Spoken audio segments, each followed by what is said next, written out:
Amkawaliana trano arabanatsika ny tokantrano manaraka tsy tapaka fandarana eto amin'ny TV Plus Madagascar sy anasanantsika. Anaraka ny fotoan'ny fampalam-baovao hatramin'ny farany amin'izao takariva izao ny tena sy fitiavana doni araka izany no anotrany vaovao amin'izao alatsinainy fiandohan'ny herinandro izao miarabanao fitiavana.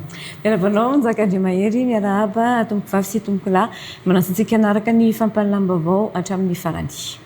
Ireo teny vaovao tapany voalohany ary natsahatra ny filohan'ny fanavaozana ny repoblika tamin'ny asany androany tolakandro ny gouvernemanta Eritsalama Raodanavelo ny sekretera jeneraly eny anivon'ireo ministera tsirairay no isahana ny fampandehanana raha andavanandro mandrakoa ny gouvernemanta ao vaovao izay tanterana tsy ho ela raha ity fanambarana avy amin'ny fadidinina ny fanavaozana ny repoblika ity hatrany. No fanana ny vato rehetra azo ny arilala raha manatsoa tamin'ny fividianana ben'ny tanàna n'Antananarivo renivohitra raha ny didiny fitsarandra navoaka ny filankevim-panjakana androany. Noho izany dia ho averina fividianana ben'ny tanàna eto Antananarivo renivohitra. Fatratrana andritry ny fisafanana taony taratasy sandoka misy loko ny apiba manome alalana ny fanotorana tany ao amin'ny fokotany Iavoloha commune Andoranfotsy ho ny ministry ny fananjairana tany sy ny fanana tany Lissorny de Roland ahitana ny fitomboky ny ministera ny fananjairana tany sy ny apiba ity taratasy mosika ity nambarany ministra Atrany. Fa tsy manaiky ny fanaovana soni ny protocole d'accord momba ny cogestion teo amin'ny Croas ny filohan'ny université n'Antananarivo izay tsy nisy fampiresahana akory tamin'ireo mpianatra sy ireo rafitra misolo tena azy ireo ireo mpianatra ka raikitra ny grevy tamin'ity androany ity. Vaovao politika avy hatrany natsatry ny filohan'ny fanavaozana ny repoblika tamin'ny asany tamin'ity tolakandro ity ny gouvernemanta Eritsalama Raodanavelo. Raha ny fanambarana ofisialy navoaka ny fiadidina ny fanavaozana ny repoblika ny tolakandro teo ao anatin'ny fampiarana lalam-pandrenany no nandraisana izany fanapahan-kevitra izany hirosoana tsy ho ela amin'ny fanendrena ny gouvernemanta vaovao raha ny paika araka ny paika izay voatondra ny lalam-pandrenana ihany ny filohan'ny fanavaozana ny repoblika ny sekretera jeneraly eny anivon'ny ministera tsirairay kosa no isahana ny fampandehanana raha andavanandro mandra-panendrena ny gouvernemanta vaovao izay ho tanterahana tsy ho ela ho hatrany ny fiadidina ny fanavaozana ny repoblika. Fanazavana. Androany tolakandro no nivoaka tamin'ny tambazotra tserasera ny fanambarana ofisialy avy amin'ny fiadidina ny fanavaozana ny repoblika manambara ny fandravana ny gouvernemanta. Raha ity fanambarana ity araka ny fampiarana ny lalam-pandrenana dia natsahatra ny filohan'ny fanavaozana ny repoblika tamin'ny asany androany tolakandro ny gouvernemanta Eritsalama Raodanavelo. Nambaran'ny filohan'ny fanavaozana ny repoblika tao anatiny ity fanambarana ity ihany fa iroso tsy ho ela amin'ny fanendrena ny gouvernemanta vaovao ny tenany araka ny paika voatondry ny lalam-pandrenana. Nitsindrina ity fanambarana ofisialy avy amin'ny fadidinina ny fanavaozana ity hatrany fa mandra-piandry ny fanendrena mpikambana vaovao eny anivon'ny gouvernemanta dia ireo sekretera jeneraly eny anivon'ny ministera tsirairay no misahana ny fampandehanana raha andavanandro. Raha-patsahifina moa dia ny 20 oktobra 2024 no nanendrena ity gouvernemanta izay nitarihan'ny praiminisitra Eritsalama Raodanavelo no ity taorian'ny krizy politika nandalovan'ny firenena ny volana septambra sy oktobra 2024.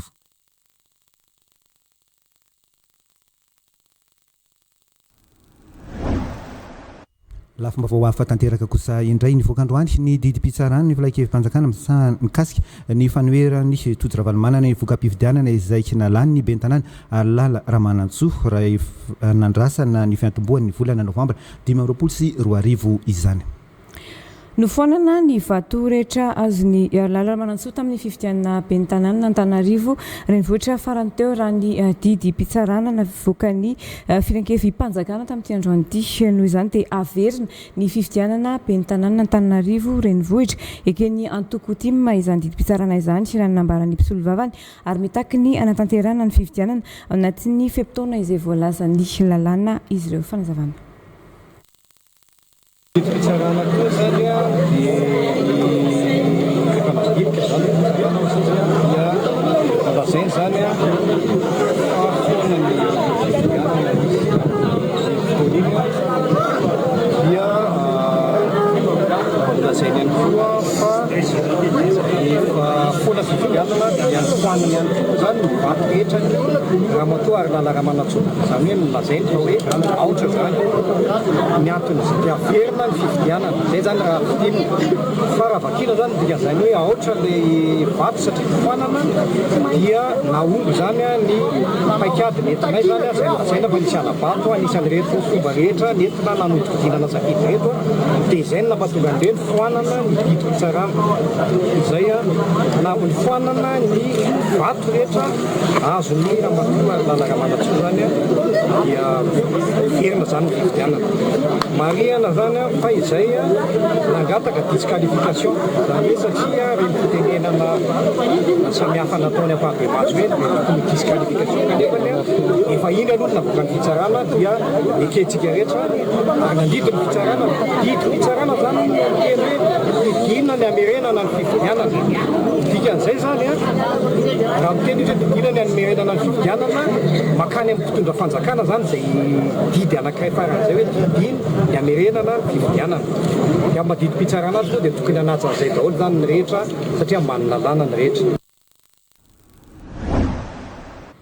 Faraka nambara tamin'ny lohateny Vaovao teo dia tratra nandritry ny fisavanana tao ny taratasy sandoka misy loky ny apipa izay manome alalana ny fanotorana tany eo amin'ny fokontany Iavoloha anatin'ny commune Andoranfotsy hoy ny ministry ny fanazanana tany sy ny fananantany Lilson René de Roland.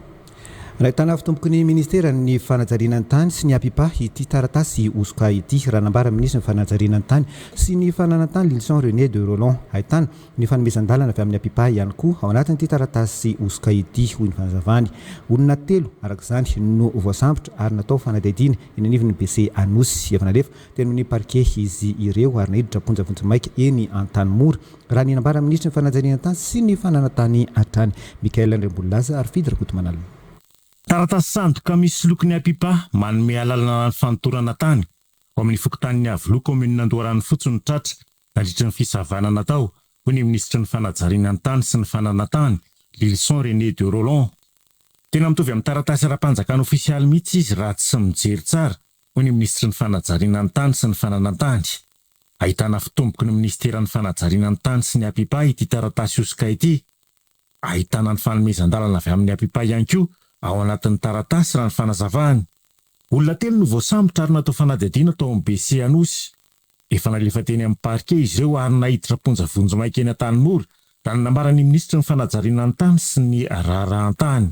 Isika zany miady amin'izy io hitanareo fa tsy mahita tranga angamba antsika raha tsy hoe raiky roa matetika misehoseho fa efa tratra izao fa matoa misy efa nivoana moa resaka zany misy tanàna, misy supermarché, misy tranombarotra goavana, misy usine reo tany rehetrarehetra tanimbareo zany hoe misy zany rambole taloha tsika tsy fanometsiny fa ny am'izao zany adivantsika fa ny am'izao tena fa kely sisa fa vao misy tratrany hoanaovantsika médiatisation rehefa vita niketin'ny polisy fa natratrarana zany taratasy osoka ny apipa misy cachet ministère cachet ny apipa fanomezan-dalana avy amin'ny apipa natao nikety tary amin'ny BC efa nankitelo zao ny voahantsoany araka ny vaovao azoko satria zany tany Tomasina efa nideferena dia efa misy MDR zareo ary tena mihitsika zavatra salama zay zany iadivantsika daholo ka mahazo matoky ianareo fa ho anao zay faran'izay vita atsika iadina amin'izay resaka fanatanterahana amin'ny lalàna sy ny tsy fanaovana fa tsy zavatra aradrarina. Nisy ny fifanaova-tsony teo amin'ny ministeran'ny fanajariana ny tany sy ny Bianco mikasika ny ady amin'ny kolikoly androany. Nosoniavina tao anatin'izany ny boky mirakitra ny politika ny ministera mikasika ny ady amin'ny kolikoly. Ny fisian'ny kolikoly no miteraka ny ady-tany betsaka amin'izao fotoan'izao ka niroson'ny ministera ny fifanaova-tsony teo aminy sy ny Bianco hoy ny ministry ny fanajariana ny tany sy ny fananantany. Nambarany ihany koa fa fametrahana ny rariny ny ady amin'ny kolikoly. Ny ministera ny fanajariana ny tany sy ny raharahantany no nanatanteraka voalohany ity fifanaova-tsony ity taorian'ny fanentanana nataon'ny Bianco nandritra ny fevrina teny amin'ny primature mahazo arivo. Efa mandeha amin'izao fotoana izao fandaminana ny karama ny mpiasa-panjakana ny famahana ny olona eo amin'ny antotan-taratasy ny tranga teo aloha mikasika ireo mpiasa-panjakana mandeha tsara ihany koa ny intégration ny ireo mpiasa marobe sy ny fanaramaso ny mpiasa rehetra tanterahany filoam-fanavaozana sy ny primature ary ministère ny asa-panjakana hoy ny confédération des syndicats des agents de l'État manao antso manokana mba hijerena akaiky ny fijaliany ny mpiasa ny fandrarana fonja kosa ny filohan'ny confédération des syndicats des agents de l'État isany ahitana izany fampijaliana izany ny endrika samihafa fanakanana ny fisondrotany ireo mpiasa-panjakana sy ny olana eo amin'ny prise en charge na ny fandraisana ny fanjakana an-tanana azy ireo izay efa tonga tany amin'ny fitoriana ny fandrarana ny fonja mihitsy fanadadiana. Nakasitraka amin'ny filohan'ny vanavaozana ny primature ny minisitry ny asa-panjakana tamin'ny fandaminana ny karama ny mpiasa-panjakana sy ny famahana ny olana ny taratasy ny tranga teo aloha makasika ireo mpiasa-panjakana ny filohan'ny confédération des syndicats des agents de l'État mpiasa-panjakana maro no efa navita ny intégration ary efa mandeha ny fanaramaso ny mpiasa rehetra. Misaotra betsaka ny filohan'ny fanavaozana mikasika ny fandaminana ny momba ny mpiasa-panjakana ray manontolo ny karama zany eo ihany koa ny sorana ny ao amin'ny primature fa nivoaka daholy ny olana rehetrarehetra ara-taratasy zay nitranga teo taloha nanomboka zao zany efa mandeha amin'ny lohan'ny daholy ny zavatra rehetrarehetra anisan'izany moa ny tenako victime tamin'izany zavatra zany. Misaotra ihany koa ny ministre ny fonction publique misaotra koa ny directeur général ny fonction publique zay président ny commission ny conseil supérieur en fonction publique sy ny DRHE zay directeur ressources humaines de l'État fa mandeha tsara amin'izao amin'ny teny zao ny intégration ny mpiasa be dia be mihitsy mandeha tsara koa ny resaka inona ty mikasika momba ny fanarahany maso ny mpiasa rehetrarehetra isorana ry zareo fa raha tsy teo ry zareo dia tsy nisy zao fanovana zao. Manao antso manokana nefa ny filohan'ny confédération des syndicats des agents de l'État mba hijerena akaiky ny fijaliany ny mpiasa ny fandrarana ny fonja isan'izany ny endrika maro isan-karazany fanakanana fisondrotany ireo mpiasa-panjakana. Anaovan'ny zareo visy formana projet dia ataony zareo hoe bénéficier de reclassement indiciaire voararany lalàna zany satria ny mpiasa-panjakana tsotra nanaovany zany ty rangaty zao efa maty ty rangaty dia nataony zany projet zany dia izay mivokany tsisy dikany zavatra ataony zareo maromaro ny farandrindra zao depuis 1978 zany zavatra zany efa nitranga teo anivon'ny pénitentiaire fa tsisy samy teny satria matahotra ary ny zavatra mitranga ihany koa amin'ny zavatra nisy tamin'ny tenako manokana za zao efa nanana rappel de solde 10 taona tamin'izany fotoana zany dia inona nitranga alefa zareo ny dossier dia tsy asiany acte formaté alefa ny any amin'ny finance rehefa tonga any dossier io hatramintsika amin'ny teny zao rehefa be ny soloana tsy hita popoka zany zavatra zany nitranga zany zavatra zany tamin'ny 2023 zany zavatra zany. Nahitana olana ihany koa ny mahakasika ny prise en charge eo anivon'ny fandrarana ny fonja izay efa tonga hatrany amin'ny fitorian'ny filohan'ny confédération des agents de l'État ny fandrarana ny fonja ka ny antsony ny fanaramaso ny filohan'ny fanavaozana sy ny primature. Misy ihany koa ny fanaovana eo anivon'ny prise en charge eo ary za manokana aorianan'ity zavatra ity dia mbola misy zavatra horesako mikasika an'izay zavatra zay. Misy ny fanaovan'ny zareo fanamboarany zareo na visa efa vita ary vita le visa dia tokony atao le karama efa nanana an'izany fandroko fa dia tsy hita popoka zay voly zay. Nisy koa ny fanamboarany zareo asehoko eto tsirairay nariny zareo ny arrêté dia avy eo tsy vita hatramintsika amin'ny teny zao na efa mivoaka ary ny arrêté anao dia ariny zareo rirariran'ny zareo zany zavatra zany nitranga tamiko zany nisy visa zay tamin'ny 2012 dia avy eo koa ariny zareo dia tsy hita popoka vokatra zay rehetrarehetra zay vokatra zay zavatra nitranga rehetrarehetra zay no nitoriako ny fandrarana ny fonja ary nisy avy ny ministère ny fitsarana mihitsy misy relevé de service rectifié directeur général amin'ny fitsarana sy ny projet rehetrarehetra namitana an'izao zavatra zao teo anivon'ny conseil supérieur en fonction publique. Eo amin'ny tontolon'ny fampianarana ambony kosa indray niteraka risabe ny feo miely teny ankatso milaza fa isy ny fanadiovana Vaovao eny amin'ny tranon'ny mpianatra amin'ny université n'Antananarivo. Maro araka izany ireo mpianatra naneo aiainy taoriny izay tsao mandeha izay nanome fanazavana nefa teo anivon'ny Croix sy ny oniversité n'Antananarivo fa tsy misy akory ny fanadiovana vaobe araka ny voalaza. Ny fifanarahana soniava kosa dia mifantoka amin'ny fandaminana sy ny fitantanana ny campus manome toky ihany koa izy ireo ho an'ireo mpianatra misoratra anarana ara-dalàna eny anivon'ny trano mpianatra fa mizotra toy ny isan'andro ny fiaina mpiara-monina Abrahamarazavy Ivarasata. Miparitaka ny feo milaza fa isy fanadiovana faobe atao eny amin'ny campus eny amin'ny université n'Antananarivo indrindra eny amin'ny tranon'ny mpianatra. Niteraka aiasy resabe teo anivon'ny mpianatra izany satria matahotra sao isy ny fanalana mpianatra tampoka amin'ny toerana ipetrahany. Araka ny fanazavan'ny Croix sy ny université n'Antananarivo dia tsy izany ny votoatin'ny fifanarahana ny siniavana niaraka tamin'ny université n'Antananarivo ny 17 febroary izay navoaka mangarahara ao amin'ny pejy ministeran'ny fampianarana ambony raha teo.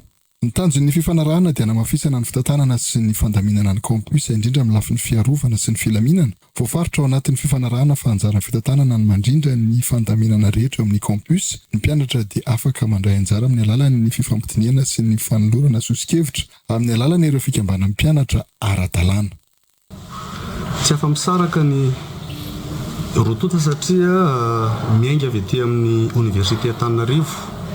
Ohatra ireo lisitry ny mpianatra hafahany eo anivon'ny mpitantana ny trano finanan'ny mpianatra mandamina araka ny tokony izy amin'ny resaka trano finanan'ny mpianatra. Eto dia manamafy ary milaza fa tsy misy ny fanadiovana faobena ny assainissement général izay misy mivoy satria afaka matoky sika mpianatra rehetra sika fa ao anatin'ny fandaminana tsika io tombontsoa arzoa ary filaminana ho atsika ny fiaraha-miasa eo anivon'ny université n'Antananarivo.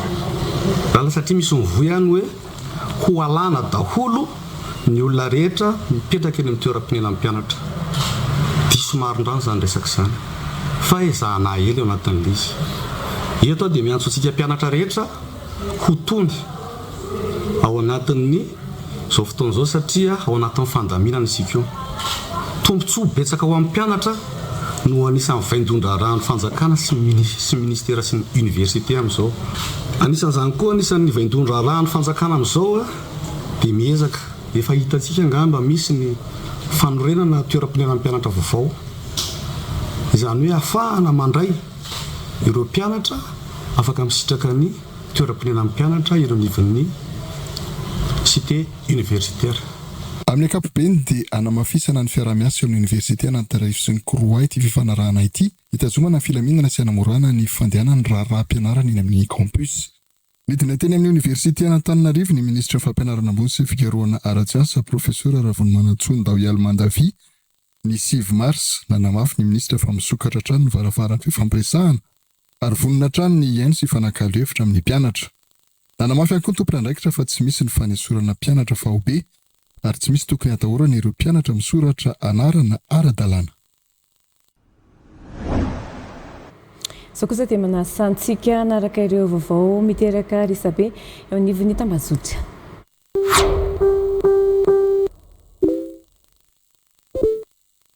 Ny pejy Jenirandrianarso 2 mampafantatra hita tany ho any izy ity toerana nisy nanelitsao hoe misy volamena. Rohotry ny fokon'olona nangady sy nanivana fa tsy nahita na inona akory. Ho asa ho azy le tany. Ny pejy 24 Piresety mampafantatra tovolahy kely sahabo 7 taona no voafoakan'ny fiara katikaty iray teny amin'ny diga Ambotromanjaka io takarivo io. Mafy ny donana azo ity zazy ity ary atahorana mafy ny ainy ho ireo nanatry maso. Raha ny filazan'ny manodidina dia ankizy mipetraka eny amin'ny toerana eny izy saingy tsy nisy olon-dehibe niaraka taminy. Ny ampita ity zazy ity no voafoakan'io fiara io. Raha ny filazan'ny olona teny an-toerana trany. Efa nentin'ilay fiara nandona eny amin'ny hopitaly ilay zaza ka apetraka eto ny sarin'ny kilalao keliny sy kapa nanaovany izay mety alalan'ny ray aman-dreny na fianakaviany azy. Ny pejy 24 heures madame mampafantatra tetezana be le etsy Tanjombato. Mila mitandrina izay moto mandalo fa malama be. Tsy hay na nisy gazoaly na namenaka ny raraka satria nisy moto misa enina ny nenjera teny. Ny pejy Skispas ATM mampafantatra mitondra baiboly ilay mpangalatra tratra. Lehilahy iray no samborony fokon'olona tao Antanambao akadin'ondro sakay. voalaza fa nangalatra katsaka teny an-tsaha. Araka amin'ny fanazavana voaray dia ferinandro maro no tsy nody tany an-trano nyity lehilahy ity, fa voalaza fa nivezivezy nangalatra teny amin'ny manodidina no asany. Niezaka nanohitra tamin'ny antsy izy nandritry ny fisamborana azy, saingy voatazo amin'ny fokon'olona ihany. Rehefa nosavaina dia nahitana antsy sy torche ary baiboly teny aminy. Ny pejy 24 mampafantatra niakatra $117 ny barily pétrole. Niakatra $117 ny barily pétrole eo amin'ny tsena iraisam-pirenena. Niakatra 920 ny pétrole brut Brent ary niakatra 220 kosa ny pétrole brut américain West Texas Intermediate. Vokatry ny ady any Iran izay miteraka fikatoanan'ny Détroit d'Ormuz.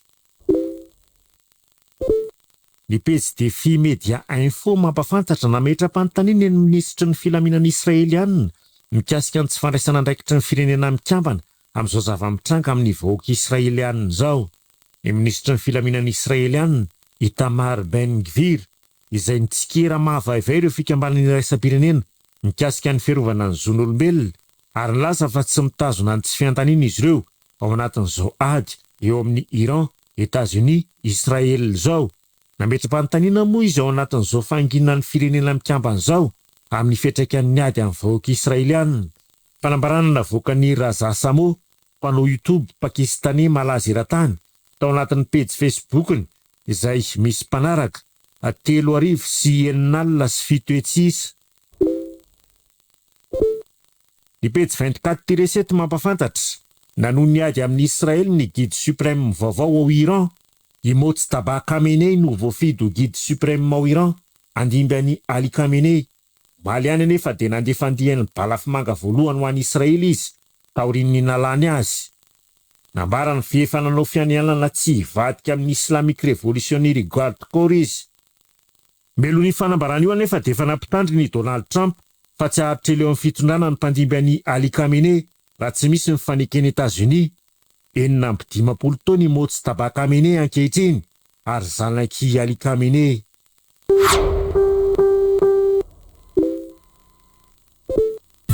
Asatrino Mariana omaly 7 martsa ny andro iraisam-pirenena ho an'ny vehivavy dia manomboka antsika dia anaraka ireo angom-baovao mahakasika izay fankalazana izay anomboantsika izany sy ny avy any Mananjary samy nanentana ny vehivavy sy nanaitra azy ireo ifantoka amin'ny fampandrosoana ny firenena sy ny tokantrano io rehetra nandray ny fitenenana nandritra ny fanamarihana ny andro maneran-tao ho an'ny vehivavy tao Mananjary. Tsy fotoana iravoravoana sy anaovana fety fotsiny araka izany ny andro ny 7 martsa fa fotoana andinihana sy andraisana na fanapa-kevitra ho renana ny firenena fa indrindra amin'izao andro ny fanavaozana izao. Etsika maro no nentiny ireo fikambana vehivavy maro tao Mananjary nakalaza izany nanomboka tamin'ny voalohany ny volana martsa ka hatramin'ny omaly izay ivon'ny fankalazana nasionaly. Fanadidina TV Plus Mananjary.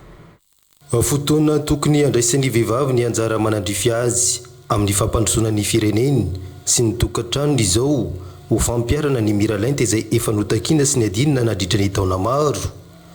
Tokony atsapo tompon'andraikitra araka izany ny vehivavy tsirairay amin'ny fanarenana ny fireneny. Tsy fotoana iravoravoana sy anaovana fety fotsiny araka izany ny andro ny 7 marsa fa fotoana andinina ho avy araka ny lohevitra nasionaly vehivavy malagasy eriray ho fanavaozana ny fireneny. Fotoana lehibe ho antsika ny androandroany, tsy andro iravoravoana fotsiny na anaovana fety fa fotoana andiniantsika rehetra ny anjara toerany vehivavy eo amin'ny lafin'ny fiainana ray manontolo. Koa afaliana manokana ho azy ny makalaza voalohany aminareo eto Mananjary izany andro manandaza izany. Tena velombolo tanteraka ny tenako ary feno fanantenana mahita antsika vehivavy mitsangana, mijoro tsy misy tahotra, maneho fa ery iray tsy azo tsinavina eto amin'ny firenena vehivavy ka afaka mitondra anjara biriky eo amin'ny fampandrosoana ny firenena sy ny fampivoarana ny tokantrano. Nankahery ny vehivavy avitany adidy amin'ny firenena ny taleparitry ny mponina sy ny firesakinina vadivavy nandritra izao fety natokana ho azy ireo izao. Ary nitaty amin'ny taona 770 sy 700 no nagnekeny firenena mikambana azy io isan'ny andro iraisam-pirenena ho ankalazay resaky ny 7 martsa ka dia mankaherinareo anakavy amin'ireny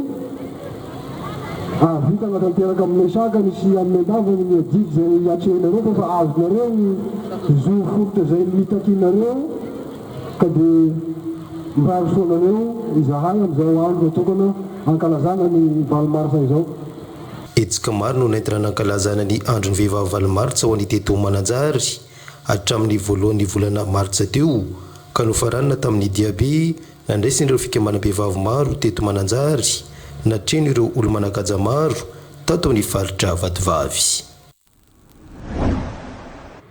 Anatin'izay vaovao izay hatrany voalohany teo amin'ny tantarany distrika Anambositra kosa nankalazana ny andro ny valomartsa atao amin'ny commune Faizay anatin'ny département ny Mady ala ivondronan'ireo commune misy safolo mbola lavitrezaka ny fampitovinjo ny lahy sy ny vavy ary mbola maro ireo vehivavy no hiarany herisetra araka ny fanazavana manana ny toerany lehibe nefa ny vehivavy ao anatin'ny faritra i Mady ala izay mitondra ny anarandray maro ihany koa ireo vehivavy ao amin'ny distrika Anambositra no mitana andraikitra lehibe eto amin'ny firenena izay afaka manatanteraka fampandrosoana ao anatin'ny fanavaozana. Fetrandre Mananjara. Niavaka ny fankalazana ny valomartsa tamin'ity taona ity ho an'ny distrika Anambositra izay nitanterahana tao amin'ny commune Faizay nivondronan'ny commune 10 mandrafitra ny département ny Mady ala. Filarambe sy etika maro samihafa no nentina nankalazana ny andro raisam-pirenena ho an'ny vehivavy izay niarahana tamin'ireo tompon'andraikitra tao an-toerana. Toen koa Ramatoa Sabrina Andriamiaja Rason vadiny solombabaoka Liva Rason izay filoha amboninahitra ity lanonana ity. Anisan'ny mitana anjara toerana ny vehivavy ao amin'ny département i Mady ala amin'ny anarandray hoy ny solombabaoka Liva Rason ka ilaina ny fanomezana azy ireo ny sofena. Ary anisany mitana anjara toerana lehibe ihany koa ianareo vehivavy fa indrindrandrindra isika atao amin'ity atao hoe i Mady ala ity ao amin'ny azany atao hoe agnarandray izany fa indrindrandrindra fa eo nivony atao hoe ny tany sy ny firenena satria maro dia maro ny adidy sy ny andraikitra izay efa sahaninareo ireo ataontsika hoe adetrehanareo dia ao ny resaka atao amin'izany herisetra ankolaka na mivatana eny anivon'ny fiarahamonina marina fa na eny anivon'ny tokantrano any dia hita izany ka iombonanay lehilahy rehetra nyzany atao hoe fanomezana ny hery ho anareo izany ary ny atao hoe fanandratana anareo izany. Mbola maro ny ezaka tokony atao amin'ny fampitovinjo ny lahy sy ny vavy satria mbola maro ireo vehivavy no hiarany herisetra amin'ny endriny maro samihafa hoy Ramatoa Sabrina Andriamiaja Rason. Mandritra izao fotoana izao ihany koa no tokony alamafisana ny jony ny vehivavy hoy izy satria ny vehivavy no fanalahidy voalohany ho fampandrosoana ny firenena. Ny vehivavy malagasy hery iray ho an'ny fanavaozana ny firenena. Izany ny teny fanevany fankalazana ho an'ity taona 2024 ity. Marina loatra satria isika vehivavy tokoa ny manome ny aina, manabe, mitaiza sy mipolokolo ny zanatsika mba ho olombanona. Izay fanalahidy voalohany ho amin'ny fampandrosoana ny firenena. Hery iray ho an'ny fanavaozana ny firenena tokoa isika. Ananatsika ny fahaizana, ny finoana, ny rispo, koa sahi mijoro, andao ijoro fa manana didy amin'ny fanavaozana ny firenena isika. Saika natoka solotena avokoa ny fikambanam-behivavy rehetra tao anatin'ny département i Mady ala tamin'ity fotoana ity. Nandritra izany no nalorana azy ireo fitaovana ho an'ny fikambanam-behivavy entina hampandrosoana ny fikambanana. Fampisehoana no namaranana ny lanonana izay nakasitrahana sy nampifaliana ny vahoaka ny Mady ala.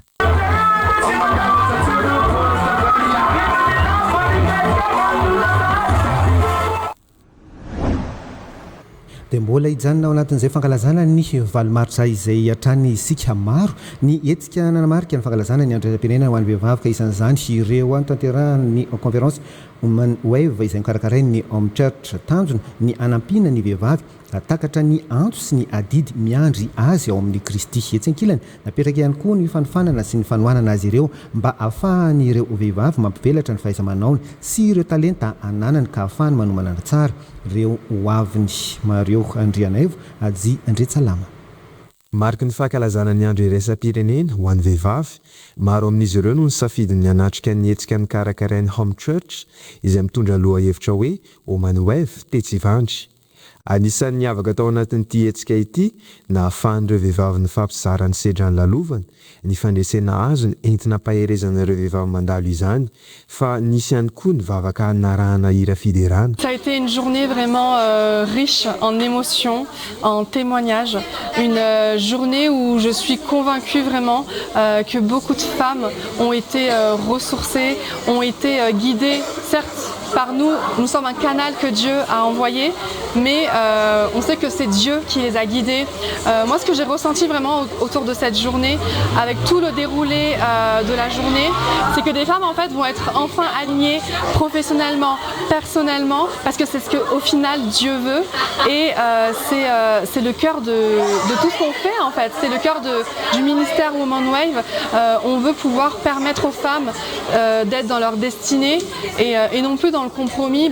Moi à côté je prie, mais à côté dans le monde je fais autre chose, et on croit vraiment que des vies ont été transformées. On leur a offert vraiment des cadeaux personnalisés, pensés avec le Seigneur. C'est des huiles essentielles qui a été fait par un de nos sponsors officiels, Green Cosmeco. C'est des huiles pour le visage anti-âge avec des huiles essentielles de Madagascar, et au final on a aussi envie de mettre en avant le savoir-faire malagasy, et du coup c'est le cœur en fait de lever et de faire briller l'entrepreneuriat féminin, mais surtout les femmes de valeur que nous sommes, qu'elles sont. Donc merci Seigneur pour tout, et on a aussi eu des cadeaux de nos sponsors officiels Lila. On est bénis, j'ai pas les mots, personne n'a les mots, et Dieu s'est glorifié. Donc voilà. Donc kosa isika izao anaraka ny vaovao tapatapany.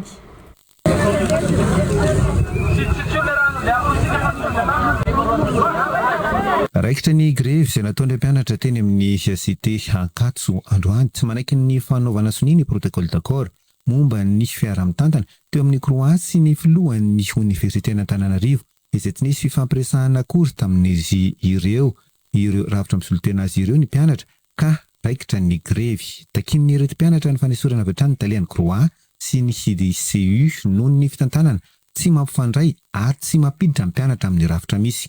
Takin'izy ireo ihany koa ny fanafoanana protocole d'accord momba ny fiara-mitantana mandra-pahazony ny mpianatra fanazavana sy mandrainjara ao anatin'ny dinika. Misy ny fanelikiliana, tsy fanomisan-danja, sy fanambaniana ny ravitra misy eny amin'ny CQ izay efa nandrainjara tamin'ny fandaminana sy fiarovana ny tombotsoan'ny mpianatra hatramin'izay. Misy ihany koa ny fitarainana mahakasika ny fihetsika feno avinavina sy endrika fanavakavahana ara-poko izay miteraka fahasorenana sy fahatsapana ny tsirariny eo amin'ny mpianatra. Ny université dia tokony sehatra ampiroboroboana ny fifanajana, ny firaisan-kina ary ny fitiavana hoy ireo mpianatra. Mini manao be marenina sy tsy mihaino ny fitarainan'ny mpianatra ihany koa ny ministeran'ny fampianarana ambony sy ny fikarohana ara-tsiansa amin'izao zava-misy izao hoy izy ireo.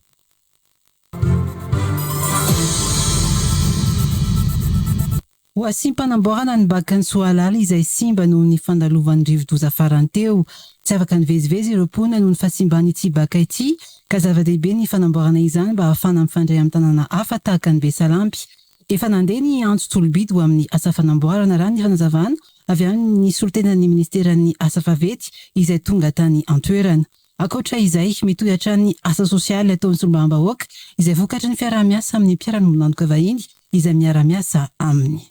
Konfondalana maro misy koa mako miteny hoe député io tsy mipetraka aminay agny ka tragnony eto ty tsy fipetraha eto ny important fa mahavaolana ny vahoaka tsy mitondra tanapolo isan'ny tonga eto mbola tsy tonga tasolala zao tanapolo zany marika sa tisy.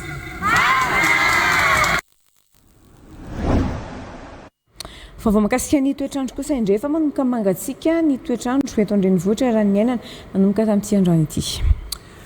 Isy fidinana kely ny maripana ambony indrindra ho an'ny ilany atsinanana sy ny ilany atsinanana avoatany mandritra ity herinandro ity raha ny loharano vaovao avy any mifohy be famantarana ny toetry ny andro mety isy tandrivindrahona iserana ho an'ny avoantany sy ny ilany avoany andrefa ny nosy manomboka amin'ny fisasahany ity herinandro ity ho hatrany fampitambavaoko avy amin'ny fohy be famantarana ny toetrandro izay mikarandremolaza ary fidira kotomanalina. Ny tsiko avy atsinanana na tsy moatsinanana no andrafitry ny toetry ny andro amin'ny ankapobeny mandritra ity herinandro ity raha ny fampitambavao avy amin'ny fohy be famantarana ny toetry ny andro. Tsy maro toerana kosa ny abaka indraindray any amin'ny ilany afovoany andrefan'ny nosy manomboka amin'ny tapany faharoa amin'ny herinandro. Anorana malefaka ny morontsiraka atsinanana sy ny faritra avaratry ny nosy. Izy fidinany kely ny mari-panambony indrindra any amin'ny ilan'ny atsinanana sy ny ilan'ny atsinanan'ny afovoantany. Manodidina ny 12 ka hatramin'ny 17 degré celsius ny mari-pana ny maraina, ary eo anelanelan'ny 14 ka hatramin'ny 17 degré celsius ny tolakandro. Entan'ireo marefo ara-pahasalamana mba hitandrina manoloana ny fiovan'ny retsika mamaritra ny toetry ny andro. Mety hampirongatra ny aretin'ny taovam-pisefony izany, hoy ny foibe famantarana ny toetry ny andro. Nambaran'ny mpitsabo fa ilaina hatrany ny fitandremana hisorohana ny aretina. Efa somary manomboka kelikely le atsika dia dikan'izany zany dia atao vonona ny akanjo mafana. Ampisahivina foana fa raha akanjo maromaro sosona nanaovana dia ny akanjo anatin'ny indrindra akanjo vita amin'ny coton na landy hazo, satria ny coton zany mitroka ny atsemboana voalohany zay, ary faharoa ny akanjo amin'ny landy hazo koa zany tsy dia mafana rehefa mafana ny andro.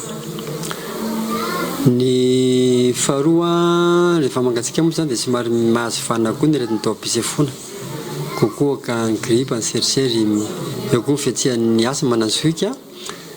Dia ny trano mila azon'ny andro tsara sady mila azon'ny rivotra, satria ny trano mipikipoka vomaika mampirongatra ny zay aretin'ny taovam-pisefona izay. Ny trano moa zany diovina foana mba tsy hisy vovoka, tsy tokony mandomando. Ny any ambanivohitra tsy hivona foana fa ndraindray ny trano ny ao ambany biby fiompy, ny aty ambony ny fitoeran'ny olona, dia ilay fofona biby fiompy ao ambany iny tena mampikohaka be iny dia tsara zany ny biby fiompy any amin'ny efitra na toerana hafa mihitsy tsy miara-monina amin'ny olona raha azo atao. Dia ny sakafo maro karazana, maro loko dia tsindriana kely amin'izany ny voankazo, ny anamaitso, ny legioma, ny sakafo fanamantarena, karazana maromaro isan'andro satria ireo no tena mampiakatra ny hery fiarovatsika fa miatrika ny grippe isan-karazany. Dia ilaina koa fampiasam-batana, ditongotra dia efa mety. Mbola ity kosa ny orana malefaka ho an'ny ilan'ny atsinanana sy avaratra atsinanan'ny Madagascar. Tombaran'ny toetra ihany koa ny orana tandrifindraona any amin'ny faritra andrefan'ny nosy raha toa ka ho maina ny tapany atsimo atao anatin'ny 3 andro avy. Tozatsika hatrany ny fampalam-baovao, ny asa fanamboaran-dalana mananjaro no tena ahafantarany maro ny orinasa Tozy Green Cochesi izay nandray anjara tamin'ny fambolen-kazo ihany koa izy ireo ho fandrakofana ala any Madagascar zanakazo misa 37,000 izay niarahan'ireo mpiasa avy amin'ny orinasa Tozy Green Cochesi sy ireo vondron'olona ifotony ao amin'ny commune ambanivohitry Tsaravary. Tonga niatrika izany fambolen-kazo izany ihany koa ny ben'ny tanàna ny commune ambanivohitry Mananjary sy ny ben'ny tanàna ny commune ambanivohitry Tsaravary. Mitatra ny Vaovao i Paulin Rakoto Arso. Tsy mijanona amin'ny asa fanamboaran-dalana fotsiny ihany ny orinasa Tozy Green Cochesi, raha izay no tiana ahafantarany maro azy fanandray anjara tamin'ny fambolen-kazo ihany koa izy ireo izay adidy amin'ny maha-olom-pirenena rahateo. Mampiasa azo ihany koa ny orinasa ka anisany takiany tetikasany hoe raha manapaka azo iray dia tsy maintsy mambolo azy 5 na ny antsoina hoe reboisement compensatoire amin'ny teny vahiny. Koa zanakazo misy 37,000 araka izany novolena teto Ampasim-bolo izay ao anatin'ny commune ambanivohitry Tsaravary distrikany Mananjary. Ny fambolen-kazo moa dia adidy ho an'ny tanindrazana, izay aloha ny voalohany. Faharoa, le projet mihitsy no mitaky anay amin'ny fambolen-kazo, izay mahatonga an'ilay izy hoe ataoko amin'ny teny frantsay hoe reboisement compensatoire. Izany hoe rehefa manapaka hazo, satria zahay tsy mampiasa hazo, mampiasa kitay amin'ilay fandrahoana an'ilay bitume.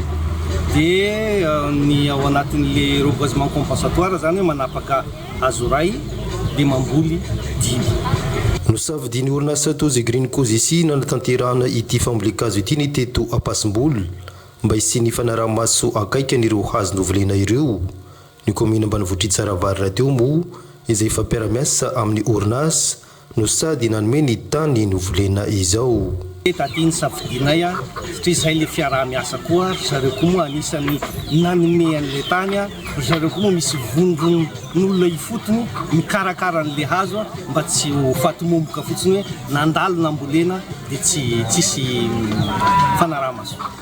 No tanterana isabotsy teo ity fambolekazo ity izay nandraisan'ireo mpiasa maro avy eo amin'ny orinasa Tozy Green Kozesi Anjara sy ireo vondron'olona ifotony ao Tsaravary natria ny ben'ny tanàna ny Mananjary sy ny ben'ny tanàna ny Tsaravary. Amin'ny lafiny sosialy izay hatrany ny fikambanana lami izay tarihan'ny président Lalaina Mansour dia nanatitra fanampiana ho an'ny akany ny felana maitso teny Ambohiba Morondava ny sabotsy lasa teo nanotra kojakoja izay ho ampiasaina amin'ny fiainana andavanandro izy ireo tanterahan'ireo ekipa ao anatin'ny fikambanana Sam Andriamaefa. Ny association Lami izay tarihan'ny président Lalaina Mansour dia nanatitra fanampiana ho an'ny akany felana maitso teny Ambohiba Morondava ny sabotsy lasa teo. Ny marainy Syria misy Madagascar nanatitra ireo fanomezana ho an'ireto ankizy maro be ireto izay tezaina ao amin'ny akany felana maitso. Salama daholo, Syria Temangombe, Miss Madagascar 2025, anisany membre amin'ny association Lami. L'association Lami dia association malagasy internationale izy io zany tsy etantoerana moa ny président fa any France izy no mipetraka monsieur Lalaina Mansour ny anarany dia zay eto anisany solotenany membre ao amin'ny association Lami. Tao ihany koa Fiti Sonia misy analamanga anisany membre ao amin'ny association Lami ary namafisany fa mila fanampian'ny olona rehetra ary zany no anton'izao fanampiana ataon'ny association Lami izao. Fiti Sonia misy analamanga tonga eto zany izy day androany tonga anotra fanampiana fanomezana ho an'ireto ankizy atao amin'ny akanjo felana maitso ho mariky ny fifanampiana amin'ny olona rehetra. Nanotra kojakoja izay ampiasaina amin'ny fiainana andavanandro ny association Lami tamin'ity fanampiana izay natao sabotsy lasa teo ity teo amin'ny akanjo felana maitso Ambohiba Morondava. Ny zavatra natolotra anay ny felana akanjo maitso androany zavatra ilain'ny zareo amin'ny fiainana andavanandro misy kosy menaka vary sy ny sisa zany tena hoe ilain'ny zareo amin'ny andavanandro. Made maro ny ankizy tezaina tato amin'ny akan'ny felana maitso. Mantina responsable ato amin'ny akan'ny felana maitso dia misaotra betsaka amin'ny misy ami tonga eto amin'ny centre felana maitso nanome fanomezana ho an'ny ankizy Kambody. Ny zazatazaina ato amin'ny centre dia 50 isatra zareo. Misy zazakely ato dia misy les bébés ihany koa ary misy école maternelle jusqu'à 7e ny zazatazaina ato amin'ny ankany 7 mois ka hatramin'ny 19 ans ary izy ireo dia misy tena hoe narian'ny fianakaviany mihitsiny ary misy zaza naleviny reny velona mihitsiny tonga eto amin'ny akany felana maitso dia mbola ato le zaza zao ary velona somatsara izy zao. Fandrombana koa amin'izao fotoan'izao ny fisoratana anarana hianatra teny anglisy ao amin'ny FLTC Madagascar ny 17 martsa ho avy izao no fidirana manaraka ka tonga vahaingana ary mba tsy ho tara sy ho diso anjara isika rehetra maniry afehiny teny anglisy ao amin'ny FLTC Madagascar. Tsy maintsy mahay ireo rehetra maniry ny hianatra amin'ity fitoerana ity na ny mpianatra izany na ireo mpiasa ihany koa afaka manantona ny Galerie 9 tsara lalàna eto Antananarivo na any Antanambao ampitany Kofi Manga Toamasina ireo maniry hianatra ao amin'ny FLTC Madagascar Antralalaso. So ato amin'ny FLTC Madagascar raitsika amin'izao fotoan'izao ny fidirana manaraka dia amin'ny 17 volana martsa ho avy izao indray. Manoloana izany azakazaka be fisoratana anarana fa vaovao ka bitaka an'izao hitantsika ireto ny mpianatra atao amin'ny FLTC Madagascar ka dia milahatra mihitsy aza fisoratana anarana tao anatin'izay manantenanao zay tonga vasoary amin'ity fotoana ity fa tsy haneny ianao ary rehefa mianatra amin'ny FLTC Madagascar dia misy tanjona tsy maintsy tratrarina dia hoe tsy maintsy mahay satria no avinao mijerena ao anatin'izay tsy lany maina fotsiny volanao fa tonga vasoa atao amin'ny FLTC Madagascar toerana misy antsika dia eto amin'ny Galerie 9 tsara lalàna 3e étage misy FLTC Madagascar ho an'Antananarivo tokana ihany zay ary ho an'ny Tamatavy dia garotera be Tanambao 5 apitany Kofi Manga misy ny FLTC Madagascar reto ny numéro ary reto ihany koa ny Facebook zay fa misoratra eto ambany ito manasanao zay atao amin'ny FLTC Madagascar tahaka an'izao mpianatra miresaka zao ohatra lavitra noho izany azy rehefa mianatra amin'ny FLTC Madagascar ianao tsy maintsy mahay tsy lany maina fotsiny volanao raha mpianatra ianao aza matahotra tsy maintsy mahay raha efa mpiasa ianao misy andraikitra ho anao izany afaka atolotra amin'izay fotoan'izay. to one weakness in life, preparation knowledge. I'm used to taking the rails of my task, and that takes me a little bit more time to get it changed. And I never refuse when there is someone who needs help. That keeps me more self-released. But anyway, I need to know what I need to conquer. You know when I'm I can say that my name is Madagascar called me, but I come from Madagascar. I'm 18 years old, government school, day 2024. I just big change of my personality. I will be fair for making a mistake. You know, mistake is a part of learning, grateful as it is sometimes. But ik had er weer aan glad to be here. My name is Christina and I come from Christina. And I'm very small from coming from a friendship. After my school diploma, hire me because I'm a hardworking person who is committed to deliver quality work even under pressure. In my previous job, I often hire me to take the lens and handle multiple tasks at once. And fire and give the vision in order to have a good result. I'm good at keeping the team together and for the psychology work in team environment. Second of all, I believe I'm strong enough, but I have to work more anticipating problem.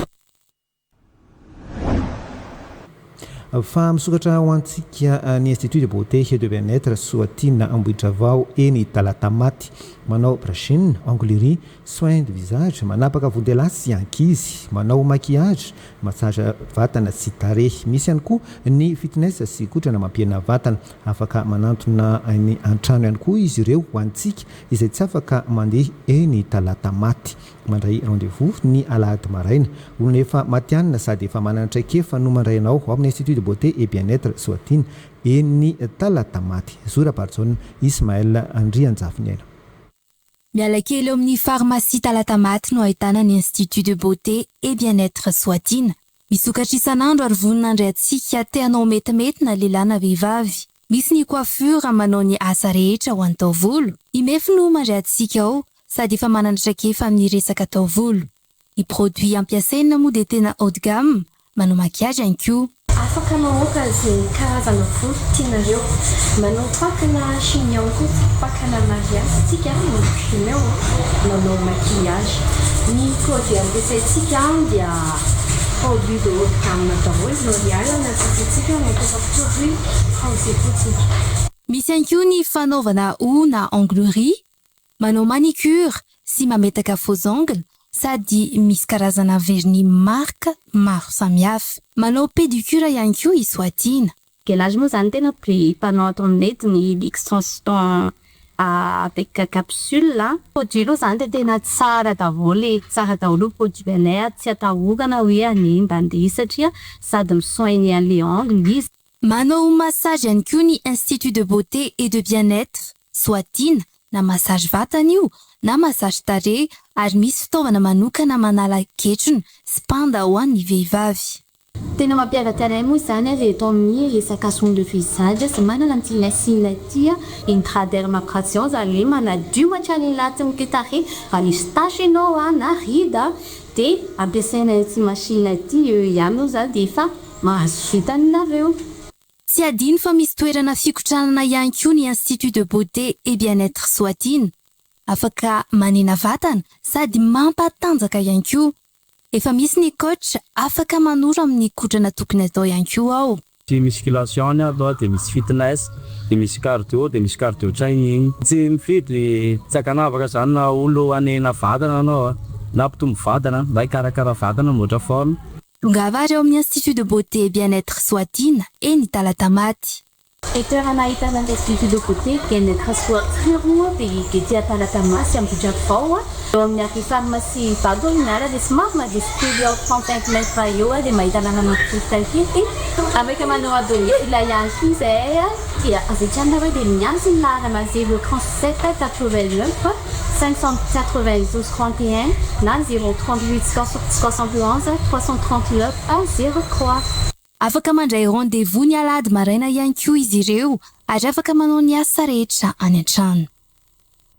Anaraka ireo vovoaram-panatanjahantena kosa indray isika manomboka eto taranjalomano hiditra amin'ny andiany faha-12 ny Defifroa izay fifaninanana karakarainy ny kluba ny Kosfa. Ireto farany izay kluba anisany zokony indrindra amin'ireo kluba eto Analamanga. Efa mpilomano maro nivoaka ato anatin'ny kluba ny Kosfa ary niaro ny vonam-pirenena malagasy hatrany tamin'ireo fifaninanana iraisam-pirenena. Etsekelan'izay kosa dia tsy maintsy mikarakara fifaninanana ny kluba tsirairay mba ahafahana manazatra fifaninanana ireo mpilomano ka ampandroso hatrany ity taranja ity ho hatrany izany ny filohan'ny kluba ny Kosfa Romy Armanana Eric Renefson. Taona enina amby valopolo sy manjato sy arivo no niforona ny kluba ny Kosfa Natation izay eo ambany fiahiny ministera Folanda anisareo kluba zokiny indrindra izy ireo raha ao anatin'ny toerana taranja lomano itsaka ireo atleta efa navoaka an'ity kluba ity tao anatin'izay taona maro izay ary efa niaro ny volam-pirenena malagasy amin'ny zetriresapirenena. Tao anatin'izay 20 taona izay maromaro ihany ny vokatra azo maromaro ireo ka ino moa filaza zany le atleta mivoaka tao ka nandray anjara tany amin'ny sehatra international Tondro Jonathan dia ny hoavy moa efa lasa daholo ny ankizy lehibe ao amin'ny Kosfa zao fa ny avenir no betsaka ao amin'izao dia ireo ny kojakojaina sy kolokoloana zany. Ho fankalazana ny 20 taonany amin'ity taona ity dia izy sy ny fifananana dia fifroa izay karakarin'izy ireo ny fa 9 sy 10 no olona meo avy izao. Défi challenge défi froid izy io défi amin'ny andro mangatsiaka zany dia manasa ny club rehetra eto Analamanga sy manodidina izay ny fizotrany manomboka 9 mai inter-établissement sy école ary société sy entreprise zany asiana daholo amin'ny fotoana io dia ny 10 mai formation militaire sy ny nageur licencié. Etsiko efa fataon'ny club natation hatramin'izay fankalazana fa 70 taona ny Kosfa Natation ihany koa amin'ny fotoana io tamin'ny 1986 niforona ny club.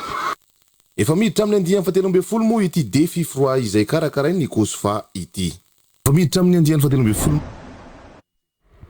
fa mitaranja kickboxing kosa indray maro ny lesaka tokony arenina ao anatin'ity taranja ity hoy maître Kelly izay nitondra ity taranja ity teto Madagasikara mila iarahana mamahy izany olona izany ka antony nanaovany antsoavo amin'ireo mpisehatra rehetra amin'ny kickboxing mba hiaraka anarana izany atao anatin'ny roa taona vao iroso amin'ny fifidianana mila amafisina ihany koa ny fahaiza-manao n'ireo mpampianatra kickboxing mba ahatsara fototra sy ampiroborobo ity taranja ity hoy hatrany ny fanazavana ho esiny Romy Armanana.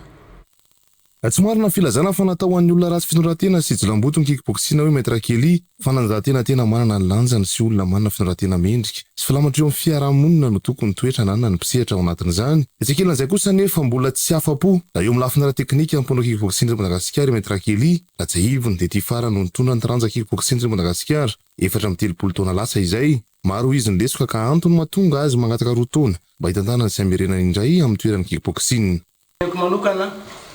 Ny tena no mitondra ny teto hitako hoe tsy afa-po amin'ny en tant que hoe teknika zany lesana tsy resaka compétition mihitsy aloha hatreto io moa resaka any amin'ny club tsirairay zay mahatonga miteny misy hoe ho raisiko le 2 ans anatsarako le kickboxing azy mety teto Madagascar ka raha ohatra moa zareo ka tena tia ny zavatra netiko teto tokony tsy hanany eritreritra mihitsy izy hanao contradictoire mihitsy satria misy ny fitenena amin'ny ara-tsy manao hoe quand le maître dit le lait fait. Resaka ara-politique indray hoe quand on dispose dia ny acceptation azy anao atao.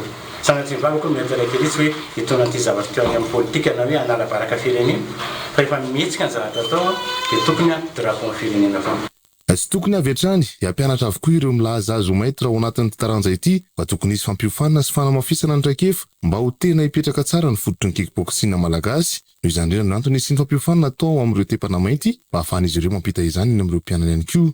Za zany mbola tsy nome olona misy teto hoe maître zareo fa ameko grade kosa zareo ampianatra fa nagaga daholo mahatonga zareo tonga dia super maître hoe maître zay zara tiako tenena ho izy daholo izy.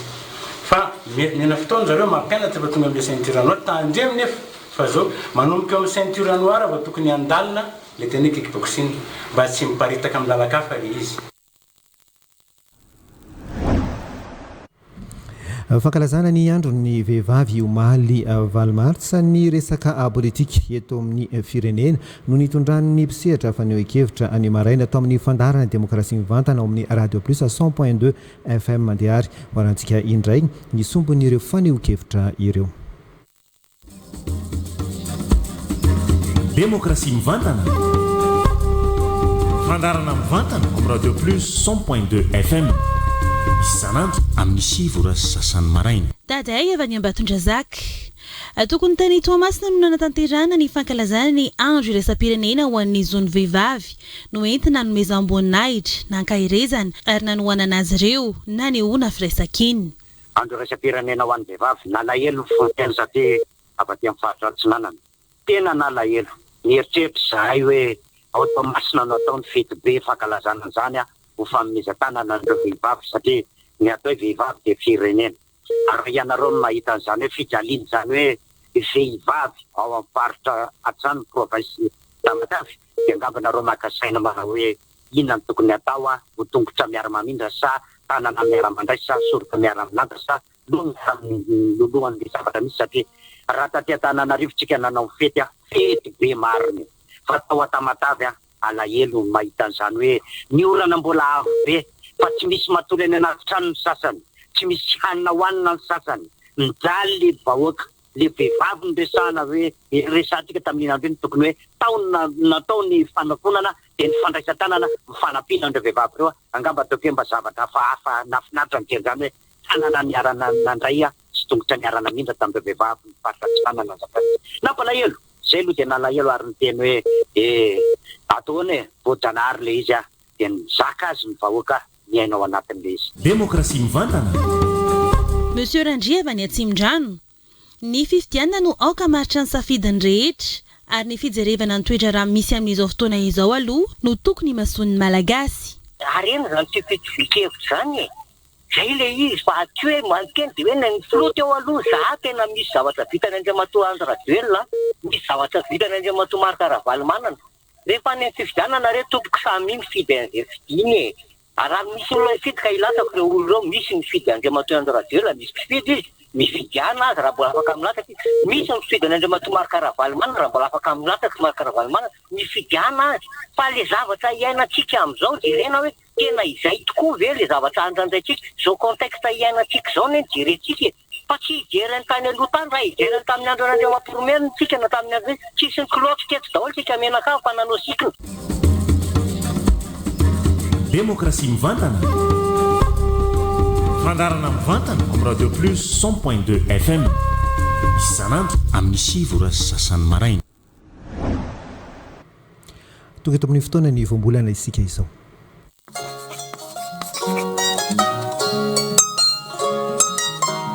Toy izao manaraka izao indray ny voambolana ifankazarantsika amin'ity anio ity kontankotana.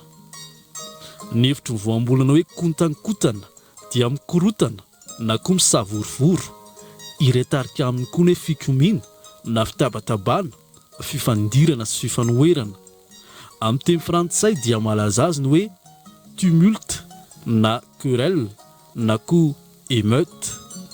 Voambolana izay azo ampiasaina rehefa amin'ny teny malagasy ohatra ao anatin'ity fehezanteny manaraka ity irariana mba tsy hisy fikotankotana amin'ny fisotro ny fifidianana izay ho tanterahana eto Madagascar. Aleo samosary mpiaro amin'ny safidiny avokoa isika ka anara-maso akaiky ny fanisambato. Hitantsika ihany koa voambolana ohatra ao anatin'ity fehezanteny manaraka ity rehefa amin'ny teny malagasy fadio ny manankotana olona mifantoka amin'ny asany fa mampivaralila ny vokatra azo amin'izany avy eo. Rehefa izay ny fantatsika dia azontsika malagasy ampiasaina amin'ny andavanandro ty voambolana hoe kotankotana ity rehefa ilaza korotandrotana misy ady. Sarobidy ny teny malagasy ary fahaizana mahafehy azy. TV Plus Madagascar.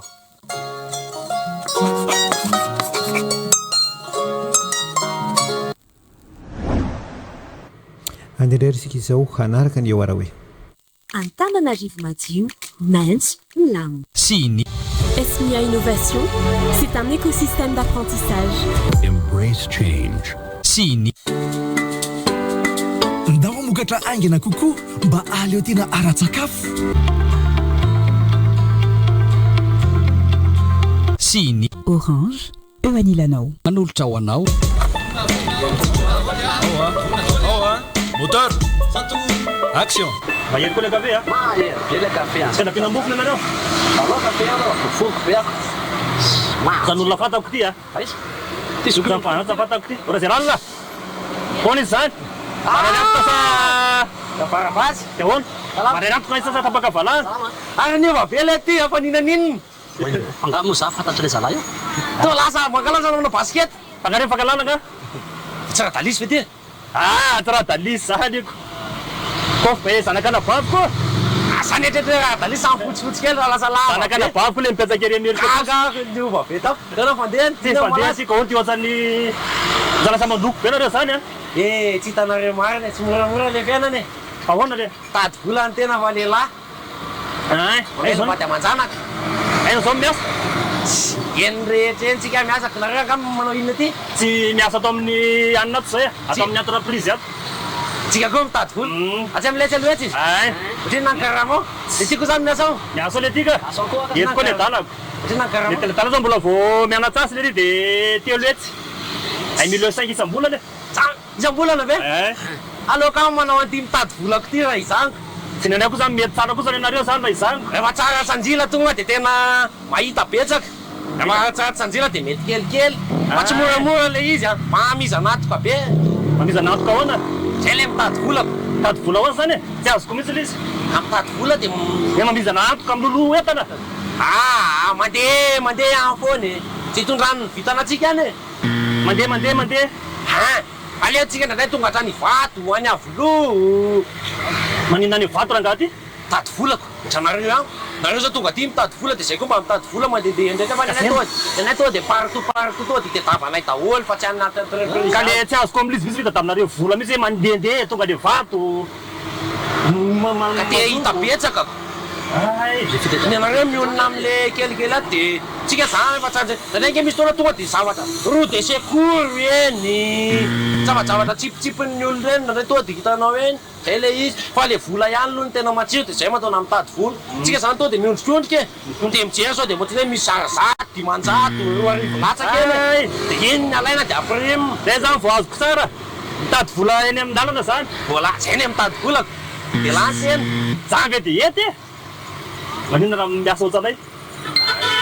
samy mitady any ny anarana zany ake mbola mampity zao fa dao vizaka am'izany nare etsy foana tena mitady vola mihitsy ka izany zoko de mitady vola za zao tena nahita dimanjato te aleo teny de ilaina ny miasa eo amin'ny fiainana aza mandray aravaky teny fa ampiasany saina coupé dans la boîte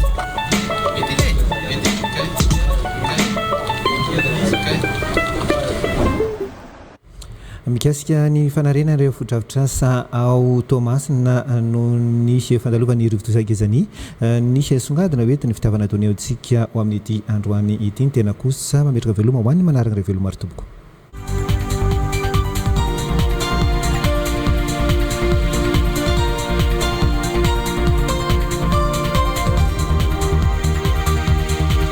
araka izany teo any amin'ny faritra tsinanana iny tsika ao anatin'ity songadina amin'ity fiandohan'ny herinandro ity taorian'ny fandalovany rivotozakezany nidina ifotony tany Tomasina ireo tompona andraikitra ambony avy amin'ny fitondram-panjakana nanaramaso ny fahasimbana sy ny fanarenana nisy ny fididiana ireo fotodrafitra sarava indrindra atao amin'ny universiten'ny Tomasina sy ny Birao ny ministera isotsokajany nandray anjara tamin'ny fanoana ihany koa ny banky iraisam-pirenena amin'ny fanarenana sy fanohizana ny fianaran'ny mpianatra any an-toerana etsy ankilany nanome fitaovana sy nampanantena fanamboarana birao rava ny ministera ny toe-karena sy ny fitantanam-bola songadina hoetiny Abraham Razafy amintsika nidina ifotony tany Tomasina délégation avy amin'ny gouvernement taorian'ny fahasimbanana teraky ny rivotozakezany tanjony fitsidiana na fanaraha-maso ny fahasimbana nisy tamin'ny fotodrafitrasa sy nanampy ireo rafitra mbola miatrika fahasairanana anisan'ny voakasika ny universitény Tomasina ny 7 mars de niaona mivantana tamin'ireo mpianatra atao barikadimy ny solotena ny banky iraisam-pirenena eto Madagascar atosek nandritra izany de nisy ny fifanakalozana sy ny fianona ireo fangatana napetraky ny université araka ny fanazavana de voavaly avokoa ireo fangatana nataon'ny université momba ny fanarenana ireo fotodrafitrasa simba atao aingana ihany koa ny fikarakarana ny famoaham-bola arakasaina anomboka avy hatrany ny asa aorian'izay ho fanohanana ny fitohizan'ny fianarana dia nampy amin'ny fametrahana borne wifi sy ny toerana amanany finday ary solosaina eny amin'ny université ny banky iraisam-pirenena mandritra ny enim-bolana ireo fitaovana ireo dia natao hanamorana ny fianarana sy ny fikarohana ataon'ny mpianatra sy ny mpampianatra nankasitraka manokana ny banky iraisam-pirenena sy ny solotena ny ministra ny fampianarana maratonga ambony sy ny fikarohana ara-tsiansy professeur Ravolomanatsoa Ndao Yal Mandavi sy ny fianakaviam-ben'ny universitény Tomasina boursa resaka logement teo namanareo ihany ny teny teo hoe le trano R+3 R+1 efa ela be nijanona teo dia za koa raha mahagaga satria vao tonga taty dia nentina mijery an'io hoe ito monsieur le ministre raha misy trano a lasa nandeha niala teto le entreprise nanao anazy a dia mifampitadiavana dia amintsika miteny izao zany a efa misy entreprise vaovao andray tanana an'io a fa io moa zany a tsy ao anatin'le procédure normale teo aloha tamin'le tratra'le cyclone fa le vaovao a dia ho afainganina no manao an'io za tsy miteny hoe vita ao anatin'ny herinandro tsy ho vita ao anatin'ny herinandro aloha n'io a fa ho afainganina ary mety miara vita amin'ny le vaovao vao natsangana io mikasika le priorité efa natao président ny université tao anatin'le taratasy a namena ny banque mondiale le trano atao priorité ao anatin'ny trano fonena ny mpianatra aza matahotra nareo fa ho vity ny adiny président teny teo a dia misy engagement natao hoe banque mondiale moa zany efa inareo izy niteny teo a hoe ao anatin'ny 72 heures zany procédure rehetrarehetra administrative dia après an'izay mandeha le fanamboarana rehetrarehetra fa mbola misy anankiray tenenako hoe ezahana ho vita ao anatin'ny 30 andro ny fahasimbana rehetrarehetra. Etsy ankilany nandritra ny fitsidiana nataony ministra ny toe-karena sy ny fitantanam-bola Dr Ramiarson Erinjatovo Aimé Denis ihany koa ny fitsirihana ny branche ministera Rava na Simba tao Tomasina ny ao tamin'ireo mpiara-miasa any atoerana ny ministra nakairy azy ireo taorian'ny fahavoazana nateraky ny rivo-doza ambarany fapotika tanteraka ny akamaroan'ireo fitaovana fiasan'ny mpiasa nefa ilaina ny fampandehanana ny toe-karena ny asa ny fanjakana fanohanana ny fanohizana ny asa dia nanolotra fitaovana vaovao an'ireo fitaliavana isa-tsokajiny izy anisan'izany solosaina miisa 220 solosaina enti-tanana 7 latabatra barao miisa 320 vata fampirimana ary kojakoja informatika maro. No zany a ngeda zany le chantier zany anarenana ny zavatra ty atsika moa zany eto resaka ny no izy teo ny barikadiny université a dia ny fitoram-panjakana zany dia tsy niandry andry fa efa nijery hoe ahoana ny afahana mobiliser financement ho an'ny tanàna ny Tomasina ary indrindra ho an'ity université ny barikadiny ty zay tena tsy foiko indrindra izy ty zay a dia teny zany tamin'ny banque mondiale dia efa tenenina teo izy hoe ny banque mondiale zany a iteny izy rehefa avy eo mantsy dia vonona ny anamora ny procédure de décaissement an'le vola efa tongany aminy le vitika teo iny a tenen'ny président teo iny a ka zao zany izy tsy problème matsony zany ny moyen anarenana l'université araky le devis fanamenareo fa ny olona zany zao dia hoe tsika ve vonona ny anao izy sa tsy vonona sa tsy vonona. Noho ny fahasimbanana teraky ny rivo-doza dia maro amin'ireo branche ministera ny toe-karena sy ny fitantanam-bola Tomasina no miasa fonjy-maika amin'ny hôtel de finance Tamatave. Nampanantena ny ministra fa ho averina amboarina avokoa ireo birao rava mba ahafahan'ny mpiasa manohy ny asany amin'ny fomba mahomby.